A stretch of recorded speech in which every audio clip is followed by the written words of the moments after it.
I was at the airport waiting to board a flight to attend the inheritance hearing for my late father's estate. Everything felt quiet, normal, until an airport security officer walked straight up to me and said, "Sir, please come with us." They told me there had been a report, that I was considered a potential threat, that someone believed I might do something dangerous at the courthouse. I immediately explained, calmly, clearly, step by step. I told them I was simply traveling to honor my father's final plans, that I hadn't threatened anyone, that this had to be a misunderstanding. The officer studied my face for a long moment without saying a word. Then he turned the screen toward me and said, "This is the person who reported you." I froze when I saw the name. "Before we go any further, thank you for being here. Seriously. If this story resonates with you, take a second to comment where you're watching from anywhere in the world. It helps this channel grow, and it reminds me that none of us are alone in moments like this. And just so you know, some details in this story have been dramatized for education and entertainment. Any similarity to real names or locations is purely coincidental, but the lesson I'm sharing is something I truly believe matters. I need to tell you why I was standing at Portland Airport security at 6:15 in the morning on October 15th, 2024, with my hands shaking from 3 cups of coffee and 0 hours of sleep. My father, Arthur Fletcher, died 3 weeks ago. Heart attack in his sleep. September 24th. He was 82 years old and had spent 60 years building Fletcher Ranch in Montana, 500 acres of cattle land that he worked with his own 2 hands. No loans, no shortcuts, just decades of sunrise to sunset labor that turned raw Montana earth into something worth fighting for. The funeral was small. My son Benjamin showed up, stood in the back, and left without saying a word to me. That was fine. We hadn't been close in years, but yesterday he finally called. Then we need to talk about Grandpa's will. That was it. No, I'm sorry for your loss. No, how are you holding up? Just business. Cold. Transactional.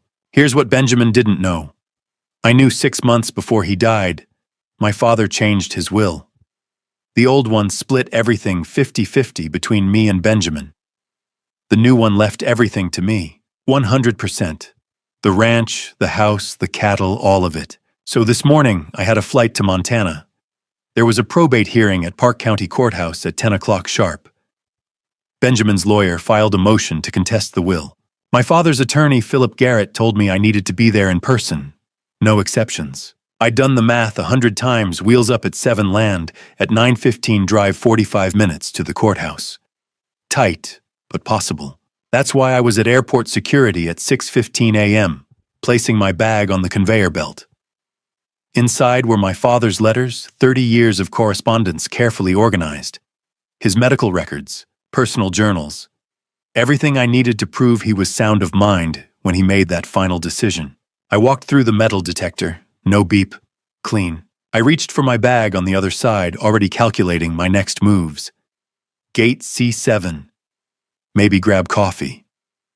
Review Philip's notes one more time before. "Excuse me, sir." The voice came from my left.